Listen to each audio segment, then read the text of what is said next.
I think we're back to starting over.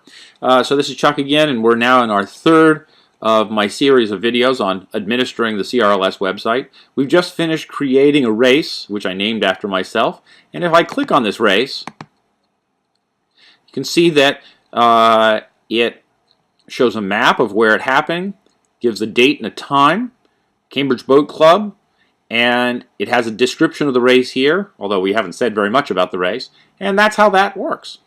Now,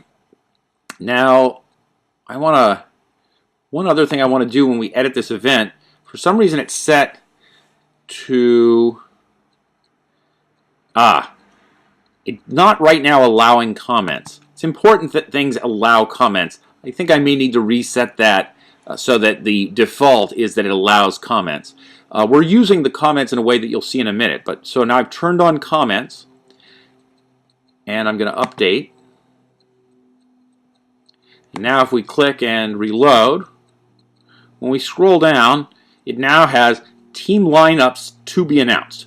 And I created a system at the end of last year so that the coaches could enter the team lineups using the website by entering them as comments. So here we might have varsity boys, and I'd want to be here logged in as the varsity boy coach, and then the coach might say varsity boys, and we'll have Ben Affleck and Sean O'Malley and Jonathan Grayson and Stephen Pinker.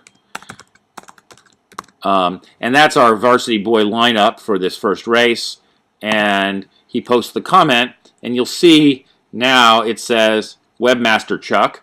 If I'd been logged in as the coach, or if the coach had logged himself in as the coach, it would show these people as the varsity boys who are racing in the thing. And the nice thing about this is it allows the coaches to quickly talk to the team and communicate with them about who's going to be rowing.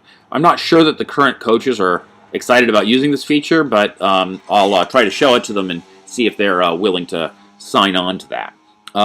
So that's how the team events work. If you wanted to create a team event or a race, you'd create it over here in the events thing by adding an event, giving a description, saying when the event happens, saying where the event's going to happen, and marking it either as a race or as a team event.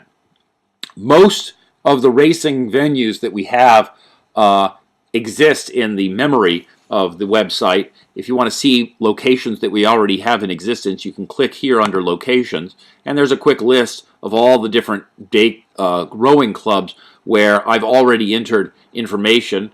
In one case, I've entered it twice. And if you look at these ahead of time, it gives you a clue about, hey, I don't need to enter all this information myself all over again. If I just start writing Donahue Rowing Center, it will automatically enter the rest of the information from its memory. So it might be a good idea to take a look ahead of time at these locations rather than creating a new location from scratch. You can see that someone has created several versions of the same place several times, and they may have been actually Coach Dale who did that. He liked to get in here and do work sometimes. Okay, so that's how events work. Minor stuff. Comments, as I've been saying, are supposed to be used only for coaches who are creating team lineups. Occasionally you'll see comments that are pending, and generally those are spam. So if you happen to see that there's some pending comments in here, or approved comments that look like someone's trying to sell some weird product, you should get in here and delete them. So feel free to do that. So what you do is you check off any comments that you see that look like spam, choose the bulk action unapprove or move to trash, and then push the apply button, and you're all set to go. Don't do that. I'm not doing that here because these are actually good comments. But sometimes there are people who can break into this website, and I don't know quite how they're doing it, but they can post